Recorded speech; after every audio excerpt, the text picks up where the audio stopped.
Evangelho, domingo da 29ª semana do Tempo Comum. O Senhor esteja convosco, Ele está no meio de nós. Proclamação do Evangelho de Jesus Cristo, segundo São Lucas. Glória a vós, Senhor. Naquele tempo, Jesus contou aos discípulos uma parábola para mostrar-lhes a necessidade de rezar sempre e nunca desistir, dizendo: Numa cidade havia um juiz que não temia Deus e não respeitava homem algum. Na mesma cidade havia uma viúva que vinha à procura do juiz, pedindo: Faz-me justiça contra meu adversário. Durante muito tempo o juiz se recusou. Por fim ele pensou: Eu não temo a Deus e não respeito homem algum. Mas esta viúva já me está aborrecendo. Vou fazer-lhe justiça para que ela não venha agredir-me. E o Senhor acrescentou: Escutai o que diz este juiz injusto. E Deus não fará justiça aos seus escolhidos, que dia e noite gritam por ele?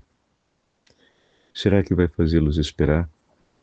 Eu vos digo que Deus lhes fará justiça bem depressa.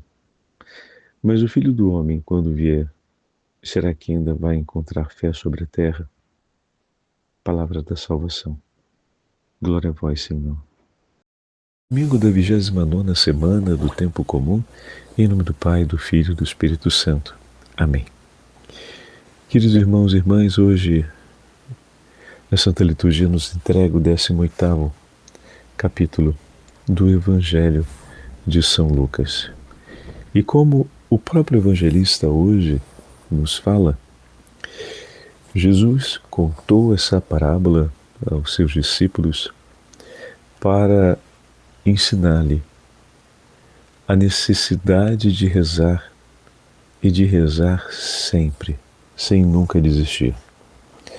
O que significa dizer que, além da necessidade da oração, a possibilidade de desistirmos acontece. Então, como mantermos a fidelidade da oração e como estarmos atentos o que precisa ser feito para que desistir não se torne uma possibilidade concreta na nossa vida? Porque não basta rezar, é preciso rezar sempre. Bom, a parábola do Evangelho de hoje nos liga diretamente às demais leituras do domingo e vamos citando aos poucos para compreendermos bem. Ela se passa com uma imagem, a imagem de um juiz que é chamado de iníquo, porque ele não teme a ninguém, não respeita ninguém, nem respeita a Deus. Esse juiz, que segundo a lei de Israel, foi constituído para cumprir a vontade do Senhor em favor de seus irmãos e irmãs, teria ainda por mandato, como nos ensina a Sagrada Escritura, uma prioridade por fazer justiça em favor dos órfãos e das viúvas, pois assim,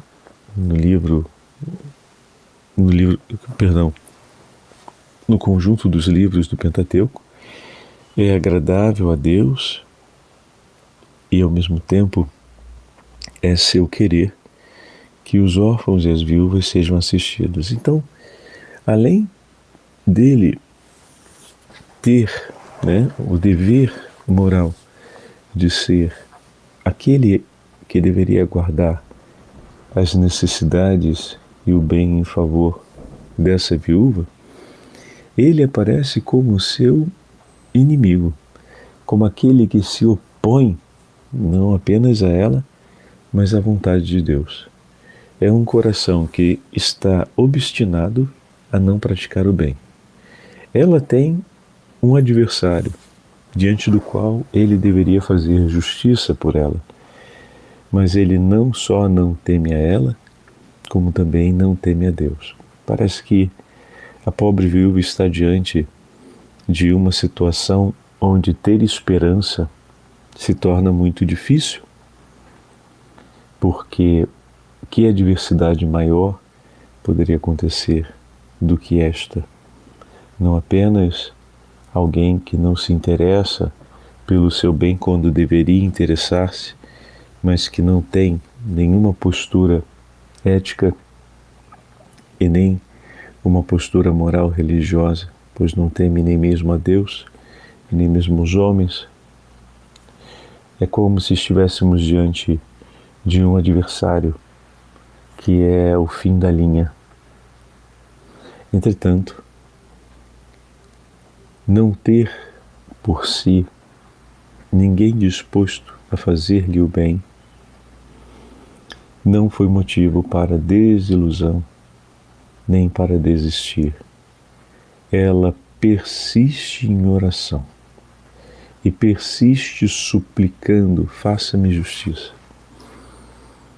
A intensidade da súplica e da persistência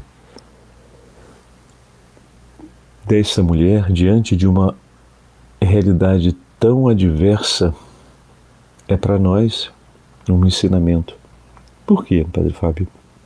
Porque diante de situações adversas a esse nível, pode acontecer que as pessoas desistam, pode acontecer que as pessoas se aborreçam com Deus e comecem a pensar mal sobre Ele.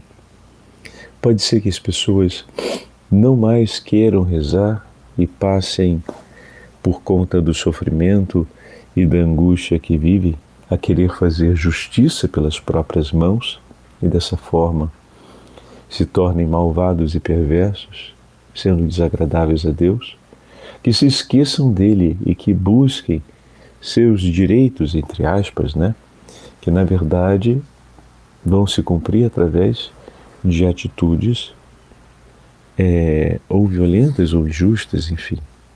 A chance de alguém desistir de pedir, desistir de esperar e passar a agir de uma maneira menos equilibrada é muito grande. Então Jesus nos coloca diante desse contexto de uma adversidade onde o outro que está diante de mim é um opositor declarado à vontade de Deus. Então, mesmo diante de uma situação como essa, que seria a mais difícil das situações, nós precisamos combatê-la com a oração e a perseverança. Ou seja, persistir pedindo a Deus. É a oração que nos fortalecerá e é a perseverança da oração que nos levará à vitória. Essa imagem veio da primeira leitura, quando os amalecitas, com Amaleque, que era um grande opositor de Deus e do povo de Israel, declara guerra contra Israel. Parece a imagem do juiz e da viúva. E Moisés, diante de tamanha dificuldade e tamanho sofrimento, pois o exército dos amalecitas era maior do que aquele de Israel, sem pestanejar, envia Josué à frente para combater. E ele sobe a montanha para rezar. Então as duas imagens se encontram aqui na primeira leitura. É preciso levantar-se e fazer o que deve ser feito. Nesse caso, vai suplicar a Deus, vai enfrentar essa batalha. Não abaixe a guarda, permaneça de pé, guia o povo, conduzindo em nome do Senhor. Mas o problema é grande, a obstinação contra o bem é grande. A maldade, a perversão do mundo, em muitos momentos pode intimidar os filhos de Deus, mas coragem. A batalha está declarada. Aquela viúva batalhava contra o juiz, porque ele não estava disposto a fazer-lhe justiça. Então, como Moisés, tomemos nas mãos a responsabilidade e sigamos. E aqui tem uma imagem muito bonita, Porque Josué tem a raiz do nome de Jesus. Então, tome o nome de Jesus e siga em frente. Mas não esqueça a atitude de Moisés. Reze incessantemente. Para que a vitória fosse alcançada, era preciso que Josué, ou melhor, que o povo de Israel continuasse tendo Josué à sua frente. Assim como para termos sucesso, precisamos que o Senhor esteja guiando nosso agir, nossos passos.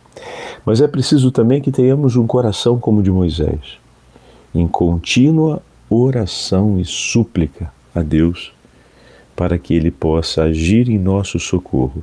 E aqui se renova a nossa fé e a nossa experiência da confiança no Senhor.